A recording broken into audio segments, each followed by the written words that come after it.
So what do you call yourself?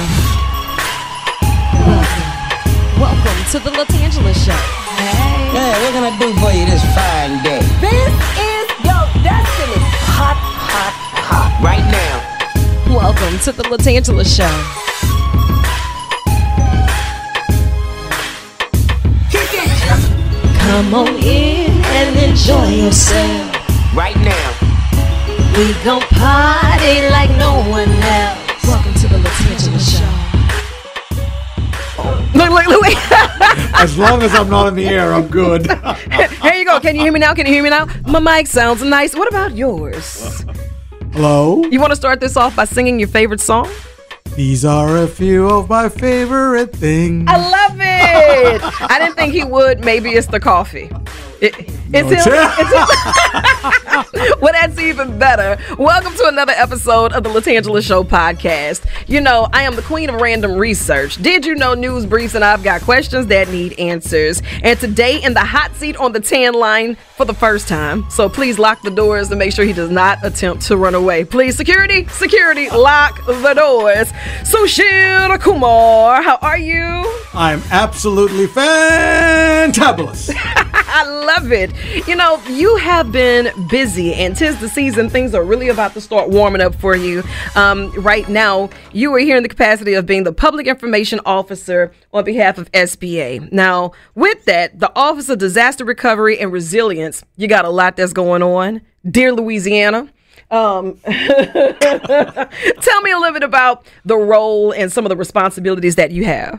I've been with the agency now for about 11 years, on my 12th year. Congratulations. Thank you very much. And I appreciate you and Mark Strawn and Mayor Broom for making all this happen, and Autumn Payton. It all started with their office and our meeting last Thursday. Thank you, Clarissa, and Congressman Carter's office for making all this happen. So basically what's really going on is we are on a preparedness tour statewide. Mm-hmm.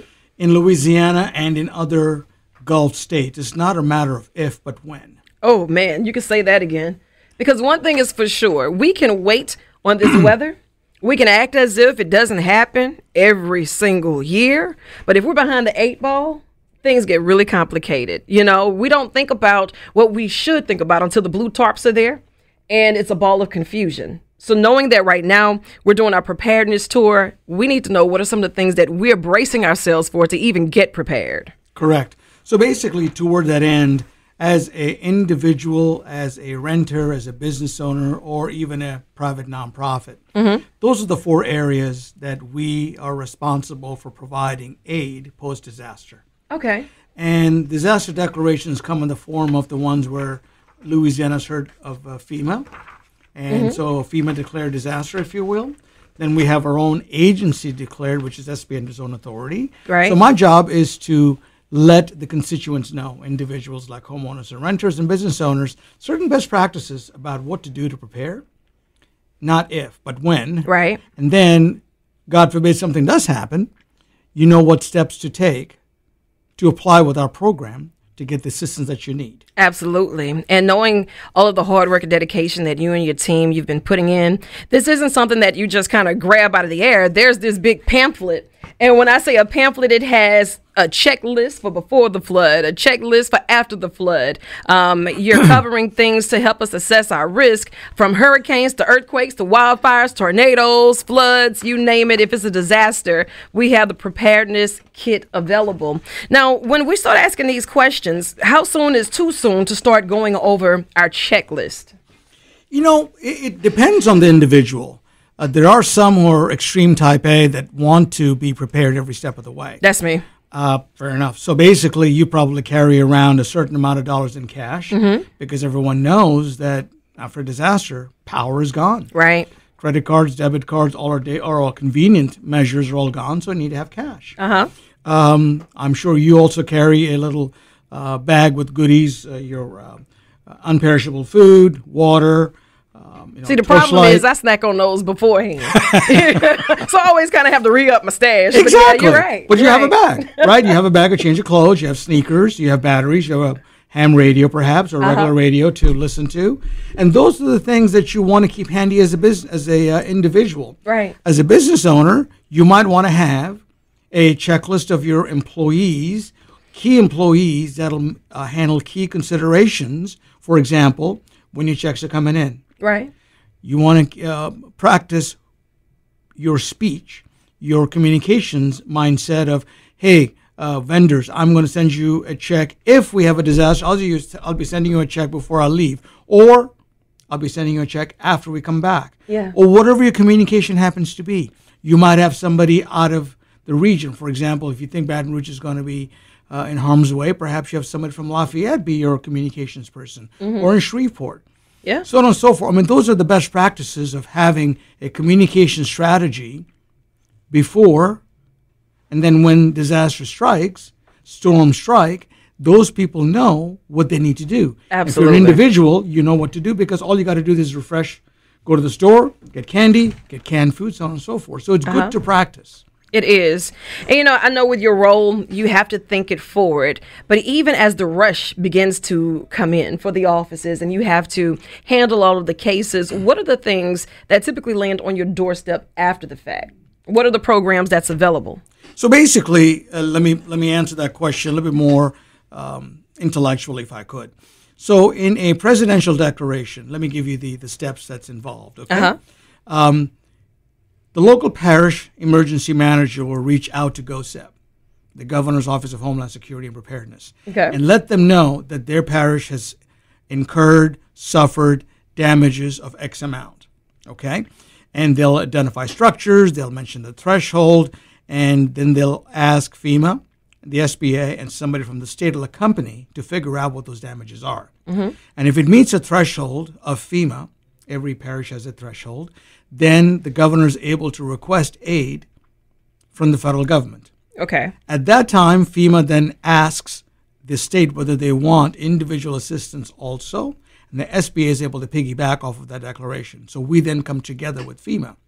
The other declaration that we have is where the emergency manager says we have 25 homes or businesses that have 40% or more uninsured damages, and we need the SBA to come in to help our homeowners and renters and business owners. So it's an actual number, 25. Okay. Those are the two most common disaster declarations that you see. Now, how does one qualify for that? Is there a long process? Because after the fact, people are in an uproar. They're just trying to hurry up and get it taken care of. What does the process itself look like? The process is fairly simple. I consider my biases. There is a documentation checklist that you're required to submit to your loan officer when you go meet them either at the Disaster Recovery Center or the Disaster Loan Outreach Center. If it's a FEMA-based declaration, we're already co-housed with FEMA. If it's a standalone SBA declaration, we have our own center. So basically, all you need to do is, for example, Latangela, if you are the applicant, you walk right in and say, I've been damaged. Okay. Your loan amount is based on the amount of damages, which we will assess after you submit an application. We send an appraiser out, and he or she will assess the amount of damages that your home went through. If it's a rental property, your personal property, so to speak, is assessed. Right. If it's an automobile, they'll assess the value of the automobile, the damages it had, and that is your loan amount. You don't go in and send in $50,000 or I need $30,000 or $20,000. Somebody looks at it and says, Latangela's got a rental property, so she is a condo owner. So this is part of the business mindset. You can borrow money as a condo owner, or if you are a renter in a condo, you can then say, my personal property got damaged. And if you are a homeowner, you can say, my personal property got ruined, my facade, my roof, my landscape, right, so on and so forth. So it all depends on the type of property that has gone through the damages, if you will, and literally the value is your loan amount. And that's good information to know, right? But being on the front end of all of that, as the homeowner being responsible, we have to know what our personal property looks like. We have to be accountable for the things beforehand, because if we're trying to figure it out on the back end, it's a struggle. And I just want to go over some of the things in your booklet, because this is very impressive. When you start talking about the disaster preparedness checklist for businesses and for nonprofits. Nonprofits, they usually have to really hit the ground running when it's time of disasters, right? But Absolutely. The help needs help. Yep. So it's good to know that SBA is here and that you have different things that's available for them as well. But when we talk about before the flood, develop a written crisis management plan to discuss and provide to all employees. We have to be sensitive, especially towards the family and their needs, because sometimes they very well may be employed, but if they are the caregiver and they can't leave because someone now needs their attention, they're in a crisis. Absolutely. So that's you took literally the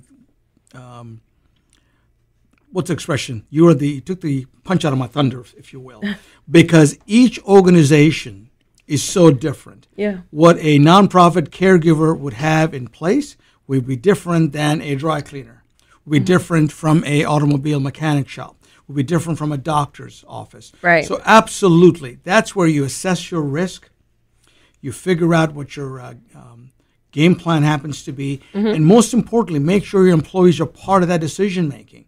So if you're more than a 3-4 man firm, it is important to have it in writing, practice it so that people know it as if it's second nature. And did you know also, by the time you get a mandatory evacuation, it's already too late to leave town. Wow. And those are the things that we don't think about. It doesn't matter how often it happens, even if we know what's coming, we don't think about it until. Correct. So now we have to talk about transportation. Right. And if we're talking about mass transportation, Correct. or even emergency routes, because if, let's just, God forbid, our GPS isn't working and I got to figure it out. What is that, a map? A map? You know, like. Latangela, coming here this morning from Ascension Parish was supposed to Okay. be a 25-minute ride. Yeah. It took me almost 40 minutes. Yeah. Because there was traffic, which I knew on I-10, right? And imagine if there was a mandatory evacuation, everybody was going west. And that's with no rain. That's no with no wind, rain. No additional traffic. Exactly. No panic. So basically, you go over the bridge, and suddenly there is no contraflow these days. They need at least Right. 72 hours notice. So you could have traffic coming one way, east and west, and you're trying to get out of town. Yeah. So basically, a state of preparedness is not only identifying an evacuation route, but being ahead of the curve, knowing that something is coming down the pike, and taking those necessary steps to be ahead, because a lot of times you may have everything ready, but still be caught in that downpour Yeah. and still not be able to evacuate because everybody's doing the same thing at the same time. Absolutely. You know, and we really don't know how to prepare for it in the midst of the storm. Correct. Because life is lifing right now. That's right. When we talk about the prescriptions, you know, we have so many crises that's going on right now to where you can't just have your prescriptions around and prepared and put up so you're not paying attention to it because of the drug abuse that's going on right now. So people are on high alert even before a storm comes, right? So let's just say that we're prepared. We're there after the fact. Now we're filling out our paperwork after it has been approved. What's the timeline to pay all of this back? What does that look like?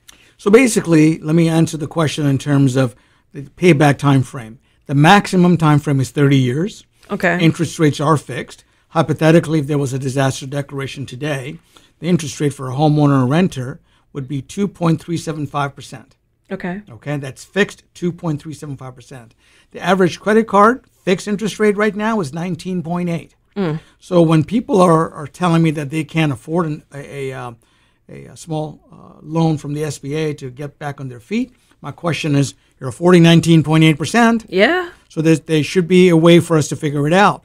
So, and on the other side, in terms of response, from start to finish, the whole process is about 3 to 4 weeks. Okay. And you get your money by month end. So hypothetically, if there was a disaster declaration today, and you came into the Disaster Recovery Center or a DLOC today, today's the 13th, chances are by July 11th, you would have your funds in your bank account directly from the federal government.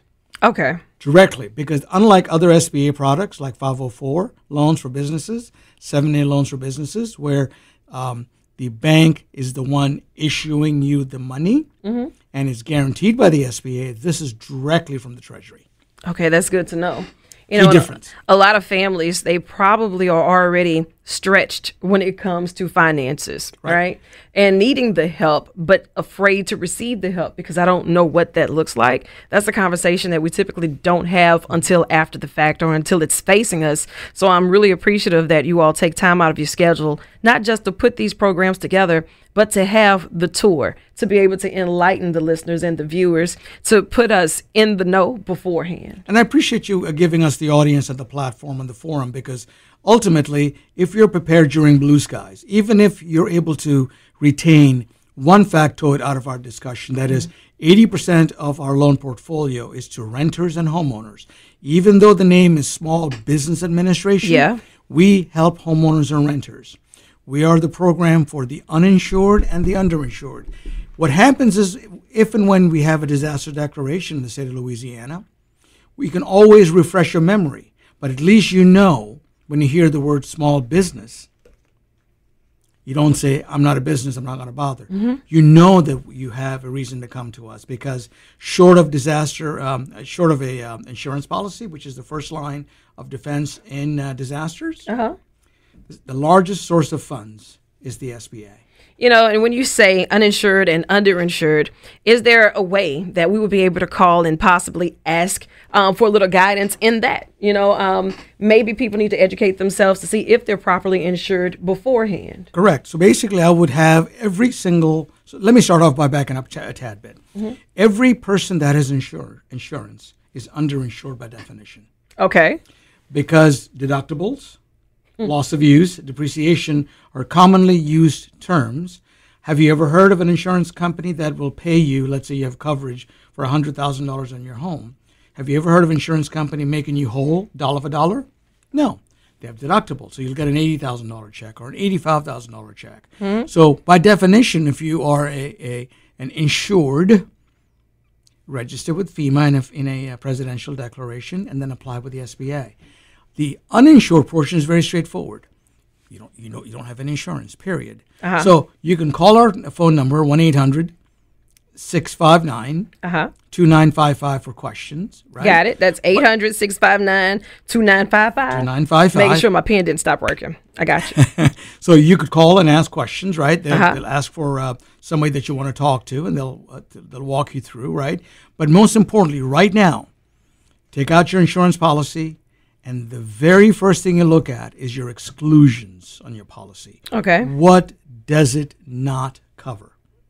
Okay. What does it not cover? I like that. Because more times than not, because you have an insurance policy, you might make the assumption, wrongfully so, that you're covered.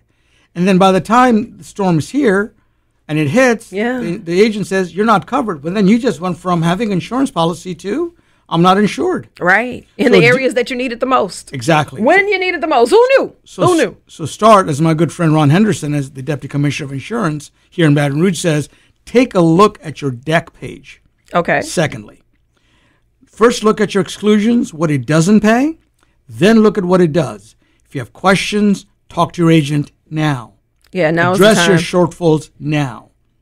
And when we talk about hurricane season, right now we're in full effect. So we're out of harm's way for the possibility of it by what month? Well, let's put you this way. There have been some early storms in June. Generally, it starts picking up in August. October is peak, and November 30th is supposed to die down. Ooh, that's a long span. That gives you anxiety if you've been through it before. Correct. It gives you anxiety if you're still trying to pick up the pieces because you were not prepared beforehand. You know, and a lot of us now, we're transitioning through, but we still have some unresolved issues when it comes to saying, I can be prepared for this. Whatever that obstacle looks like, we can't get out of our way long enough because life happens. So as we're preparing for something else, we're fixated on fixing something else. Correct. I would also venture to say this is not a topic that people joyfully want to embrace. Yeah. Preparedness, right? Clarissa and I were talking on the way here that we spend more time as the average American planning a vacation versus retirement planning or disaster planning or anything else. Yeah. And one of the largest contributors to poverty is disaster. Because jobs go away, businesses fail, people are a couple of paychecks away from a financial ruin. Yeah. So why would you not have a safety net put aside, Sure. whatever that happens to be. For businesses, I share the statistic with the chambers and any business owner that wants to listen. 1 in 4 businesses that stay closed for the first 5 days of a disaster have a 90% probability of failure in the first year. Wow. Wow, those are some alarming stats. So real. basically, what we want to do is make sure that that business has a lifeline, that business has contingencies, that Yeah. business has a safety net, that business and its employees have a safety net. So this preparedness tour is to make those points obvious. I know it's uncomfortable, but what doesn't kill you makes you stronger is the expression I've heard people use, right? Absolutely. You get to the gym, you don't like lifting weights, but there's the clear outcome when you lift weights. You're prepared, you're strong, and you're resilient. Yeah. That's the same way. It's uncomfortable, but do it anyway. Because the consequences of not planning It's is planning far to worse. fail. It's Yeah. far, far worse. And yes, exactly.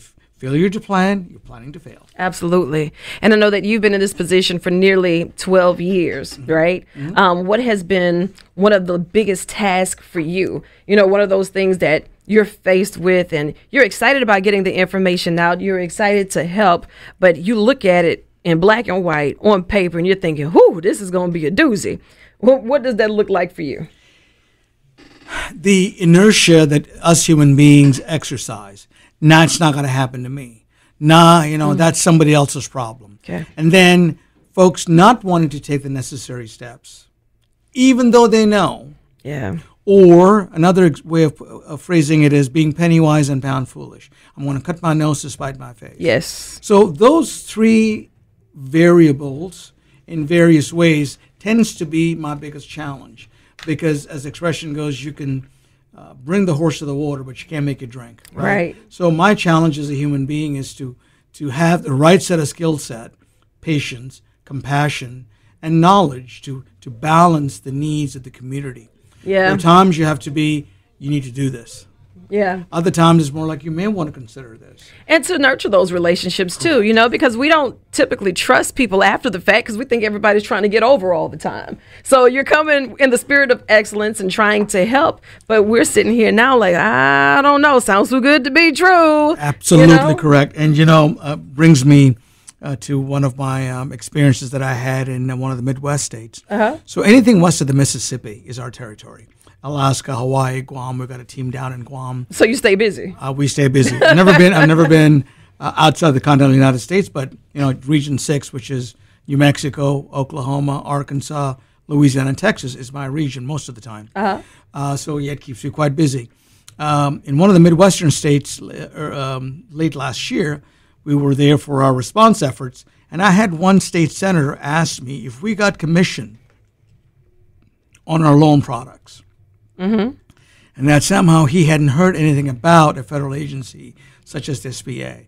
He thought that we were a broker. Okay. And trying to convince him that we were not took time away from the actual effort. Yeah. Yeah. So a So lot of- people are dangling and their help is right there saying, I'm just here to help. But And there were questions raised about our credibility and our efficacy. And just because one particular individual, and you in the office, didn't know about our credentials and what we do, we've been around since 1953, created by Congress. right. So we're a federal agency. So we're not fly by night. We don't get paid commissions. This is a federal product, right? And we're on salary, so on and so forth. Had to explain all that. So a lot of times, the lack of understanding of our role is what we're trying to dispel during these types of blue sky environments. Yeah. And that's important. And I appreciate the fact that you all are so passionate about it. You know that people's lives are attached to the work that you do. We can't say thank you enough for the effort that you and the entire team are putting in. And I want you to think of this as an extension of your office. So as you have things going on, you jump in the hot seat on the tan line. You already know you got security escort you right on in. She caused most of the problems, but it's okay. We're going to bring her on in. She's still over there working, finding more work for you to get into right now. Absolutely. And it's okay. Absolutely. It's okay. And, a special thanks to Clarissa. She works Yes. for Congressman Carter's office. Staying busy all the time. They have an office here in Baton Rouge, and they have Yes. an office in New Orleans.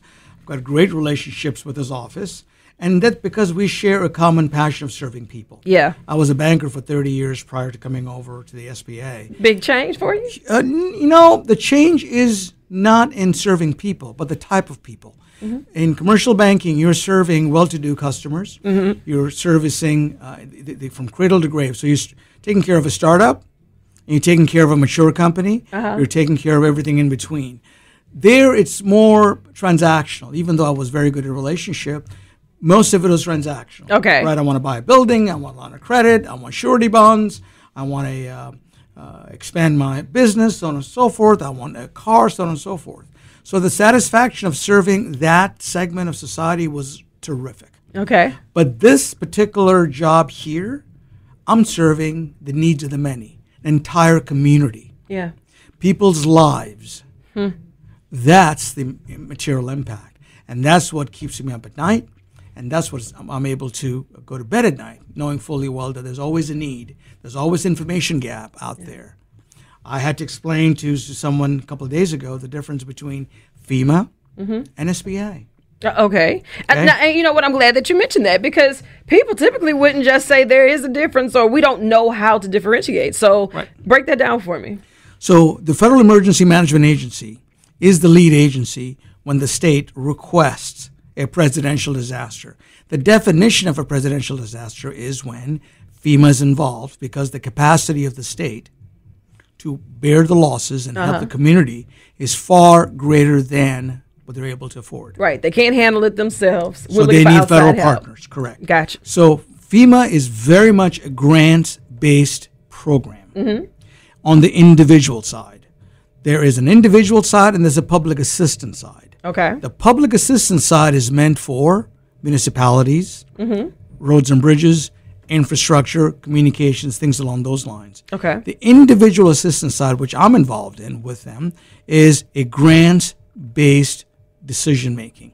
So Latangela, Clarissa, or Sushil, if they were a homeowner or renter, they would get grants for the purposes of being in a safe, secure, sanitary condition. Okay. So when you register with FEMA in a presidential declaration, there's a questionnaire that you fill out, and based on how you answer those questions, you're then either kept in FEMA's world, if you will, or you're referred over to the SBA for additional assistance. Okay. In Hurricane Ida, it was about 65 to 66% that you were referred over to us. So let me give you some numbers. I'm a big numbers person. I like that. 816,000 registrations during Ida, Wow. 26 parishes. Of that, about 533,000 came over to us, to the SBA, for loan assistance. Okay. A lot of folks didn't turn in their application, didn't go to the DRC, because they thought, some of them thought that I'm not a business. So they missed out. And Wow. I highlight missed out, and I'll explain that for a moment. In a moment. The other part is I'm insured already. My insurance policy will take care of it. Well, come to find out now, a lot of insurance companies didn't pay out. And Or maybe they thought they were insured and they didn't check the declaration page. Correct. That's Right. correct.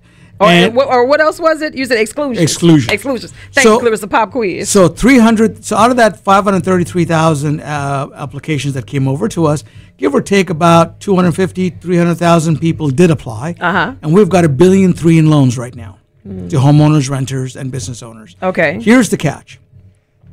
Most people assume that FEMA's going to make them whole.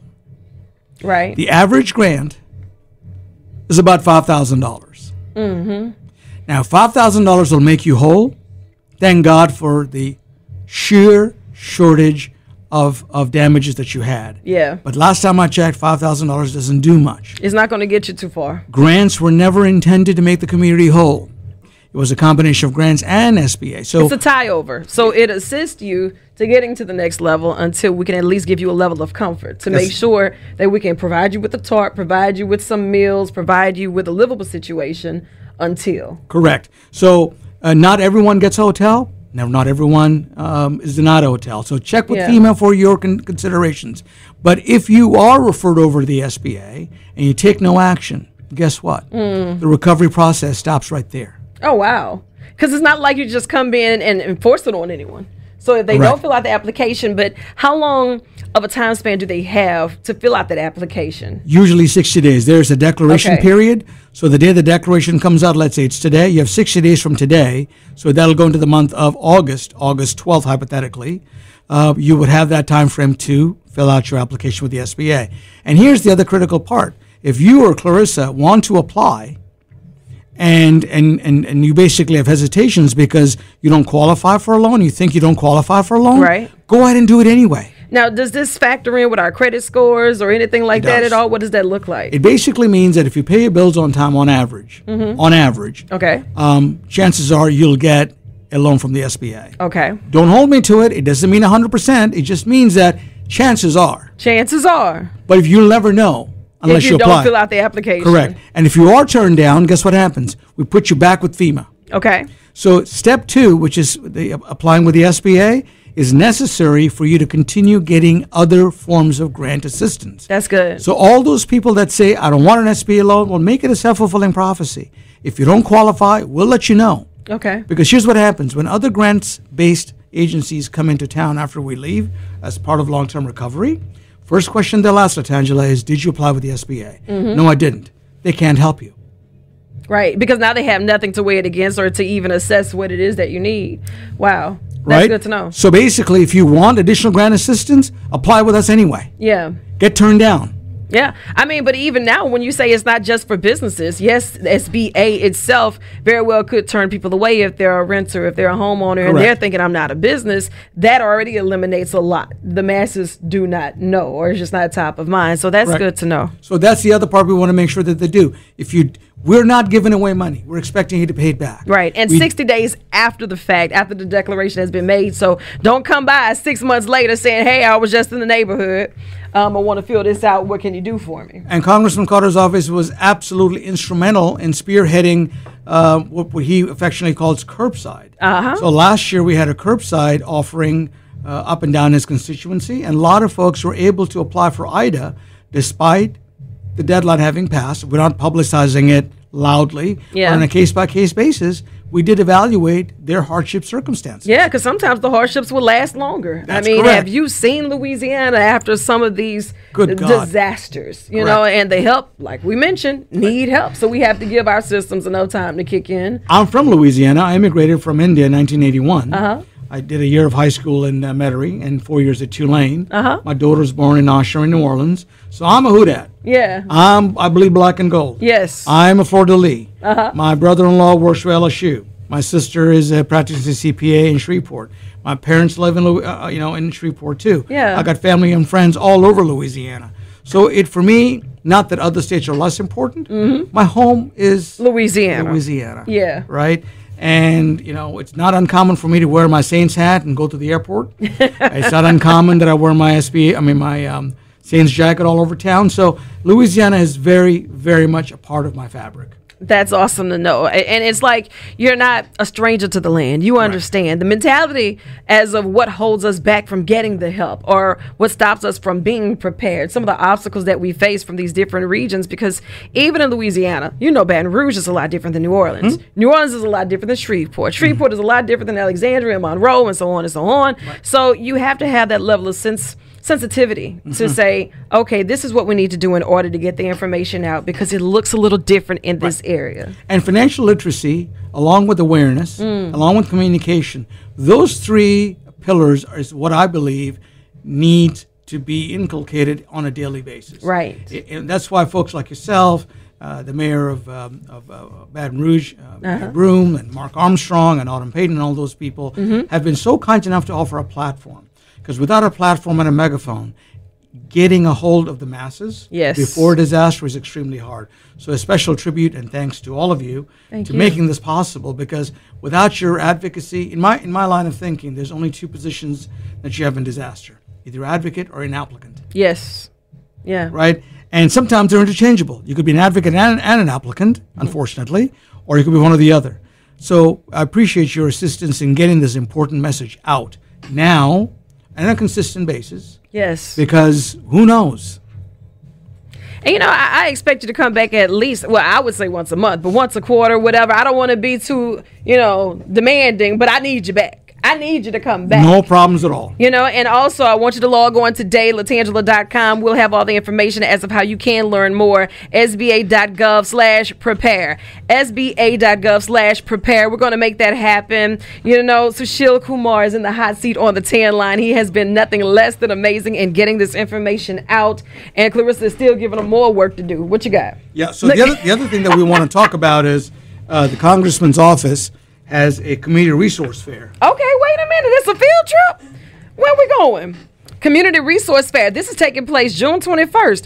Okay, as a matter of fact, we're going to get some PSAs running on this. This is free and open to the public. Charles R. Kelly Community Center right there at 3535 Raleigh Street in the capital city. Now, I want you to come on out, get the information, but you can also put the number on speed dial. It's 225-726-2070. Again, that's 225-726-2076. Make sure that we're coming out for the Community Resource Fair right here in the capital city. It's Wednesday, June 21st. Let me see, what time? 10 a.m. to 2 p.m. So make sure that you're going. If you can't make it, send somebody to go get the information for you. And thank you so much to Congressman Troy Carter and his team for making this happen. And I'm going to get you some PSAs and some Did You Know news briefs on this. Because see, Clarissa show up, she put everybody to work. She said, wait, there's more. Oh, but wait, there's more. I got to at least give the man a break so I can get him a refill on his coffee. Because see, I've learned early in the game that he will work for coffee. You know what I mean? So I got him. We'll work for coffee. We'll work for coffee. I'm surrounded. And water. I'm surrounded by lots of passionate people. I'm surrounded by lots of pretty people.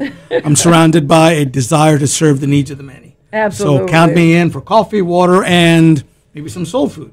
Oh, wait a minute. Now you're talking. As a matter of fact, it is lunchtime. You got more work to do, so I'm going to let you chase the sun or let the sun chase you. But either way, I want you to know that this is an extension of your office, and I'm always open to have you back. So let's just put that on the calendar. Yes, ma'am. Make it an understood factor. So Clarissa, get this man up in here. Let's get this done. And for more information, I want you to log on sba.gov/prepare. This preparedness tour is going to be everything we need and then some. So get the conversation rolling.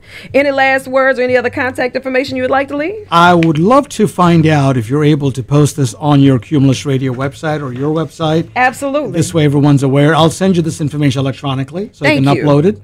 Love for you to tweet it out. Absolutely. If you have a LinkedIn page, a Twitter page, a Facebook page, so that we can engage with folks. If they have questions, they can pose it to you, and Yes. I can answer them for you in a forum, whatever that happens to be. I'm here to serve you, the good you. residents of Baton Rouge and the neighboring parishes, and of course, Congressman Carter and his team. I'm Thanks for the holding you to opportunity. it. I look forward I'm to holding you to it. See, the man don't even understand what he just signed up for. Say less. Now, look, you chase the sun or let the sun chase you. But either way, get after it. I love you, and there's absolutely nothing you can do about it. Love you more.